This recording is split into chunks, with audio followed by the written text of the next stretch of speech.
impact of mining on environment, forest, biodiversity and tribal communities, यानी पर्यावरण, one, जैव विविधता और जनजातीय समुदायों पर खनन का प्रतिकूल प्रभाव। इसमें जो जनरली क्वेश्चन पूछा जाता है वो क्वेश्चन है कि impact of mining activity on different components of environment and tribal community, यानी राइट शॉर्ट नोट्स या लॉन्ग आंसर टाइप क्वेश्चन भी आ सकता है, बट मोस्टली शॉर्ट नोट्स का क्वेश्चन रहता है। तो इसमें यही प्रश्न है कि पर्यावरण के विभिन्न घटकों और जनजातीय आबादी पर खनन गतिविधियों का क्या प्रभाव होगा। इन चित्रों के माध्यम से भी हम समझ सकते हैं कि खनन का प्रतिकूल प्रभाव क्या है, या एडवर्स इम्पैक्ट ऑफ माइनिंग क्या हो सकता है। यह जो है वो air pollution, water, soil, noise pollution, ये सारा चीज इस चित्र के माध्यम से भी हम समझ सकते हैं। साथ ही इनके बायोडाइवर्सिटी या डिफॉरेस्टेशन, जंगलों का कटना या वनों का विनाश होना, साथ में यहाँ पर जितने भी तरह के जीव जंतु होंगे उनका माइग्रेशन होगा, कई स्पीसीज विलुप्त होंगे। इसके कारण सॉइल पोल्यूशन भी होगा, वाटर पोल्यूशन भी होगा। यदि देखा जाए तो इस माइनिंग के कारण यहाँ पर इसे एसिड माइन ड्रेनेज भी कहते हैं। ये जो है वो एसिडिक वाटर है जो कि आसपास का पूरा डाइवर्सिटी नष्ट कर देता है। ना तो प्लांट को ग्रो करने देता है, ना तो कोई एनिमल्स रह पाएगा, कोई माइक्रोब्स नहीं रह पाते, और इस तरह से ये पूरा भूमि भी बंजर हो जाता है, सॉइल डिग्रेडेशन भी हो जाता है। तो इसके ये सारे प्रतिकूल प्रभाव हैं।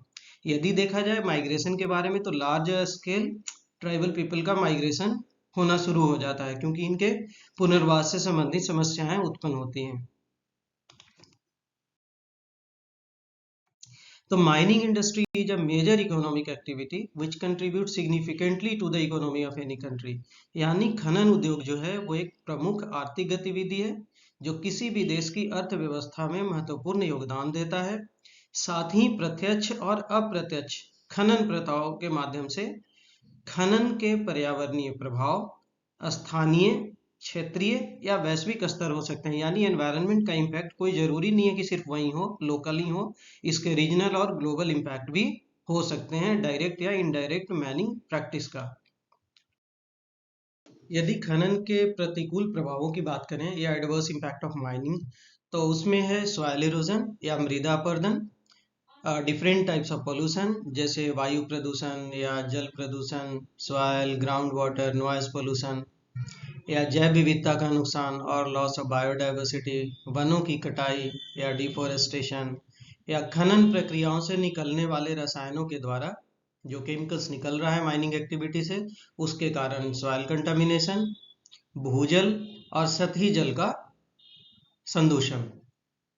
साथ ही एसिड माइन ड्रेनेज, यानी खानों से अम्लीय पानी का बहिर्वाह या outflow of the acidic water from the mining activities, कोयले के खानों में आग लगना, या आदिवासी समुदायों का विस्थापन, जिसकी चर्चा हम लोगों ने इम्पैक्ट ऑफ डैम कंस्ट्रक्शन में काफी विस्तार से किया है।